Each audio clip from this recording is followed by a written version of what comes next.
Hello guys, welcome to box office ముచ్చట్లు. ఐ ఫర్ ఎన్ ఐ 2 1 hour 30 minutes రన్ టైంతో వచ్చిన ఈ చైనీస్ తెలుగు డబ్బుడు మూవీ ఇప్పుడు ఎలాగుందో చూద్దాం.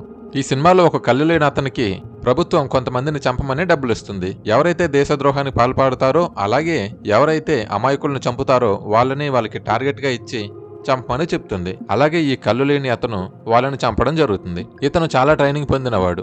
ఎంతమందినైనా సరే సునాయాసంగా చంపే స్కిల్స్ ఇతని దగ్గర ఉంటాయి. అలా ఉన్న టైంలోనే తన పక్కింట్లో ఒక చిన్న అమ్మాయి ఉంటుంది. ఆ అమ్మాయితో పాటు వాళ్ళ తమ్ముడు కూడా ఉంటాడు. వాళ్ళ తమ్ముడు కోసం తను ఆ ఇంట్లో దొంగతనం చేస్తూ ఫుడ్ తీసుకురావడం జరుగుతుంది. అలా ఒకరోజు ఫుడ్ తేడానికని ఒక ఇంటికి వెళ్ళినప్పుడు అక్కడ వేరే రాజ్యానికి చెందిన రాజు యొక్క కొడుకు ఉంటాడు. ఆ రాజ్యానికి చెందిన వాళ్ళు వేరే రాజ్యానికి పారిపోతుండడం చూసి అతను చంపేయడం జరుగుతుంది. అదే టైంలో ఆ పిల్లాడి యొక్క తమ్ముడు కూడా దొరకడంతో ఆ పిల్లాడి యొక్క తమ్ముడిని కూడా చంపేస్తారు. తన తమ్ముడిని చంపిన వాళ్ళ మీద ఎలాగైనా ప్రతీకారం తీర్చుకోవాలని ఆ చిన్న పాప ఈ కళ్ళు లేని వ్యక్తి దగ్గరకు వచ్చి చెప్పడం జరుగుతుంది. ఆ కళ్ళు లేని వ్యక్తి ఆ చిన్న పాపకి సహాయం చేశాడా లేదా అనేది మూవీలో చూపించడం జరుగుతుంది. ఈ సినిమా స్టార్టింగ్ నుంచి ఎండింగ్ వరకు ఫుల్ ఆన్ యాక్షన్ గా ఉంటుందండి. ఎమోషన్స్ అలాగే యాక్షన్ సీన్స్ అయితే చాలా బాగుంటాయి. ఈ సినిమాని ఫ్యామిలీతో చూడొచ్చంటే ఈ సినిమాలో ఎటువంటి అడల్ట్ కంటెంట్ అయితే ఉండదు.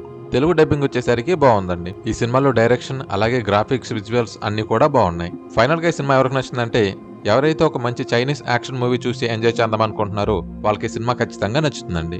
ఫైనల్ గా రేటింగ్ అండి, ఈ సినిమాకి నేను ఇచ్చే రేటింగ్ వచ్చేసరికి 3.5. ఈ వీడియో కనుక మీకు నచ్చినట్లయితే లైక్ చేయండి. మరిన్ని వీడియోస్ కోసం నా ఛానల్ని సబ్స్క్రైబ్ చేసుకోండి. Thank you for watching.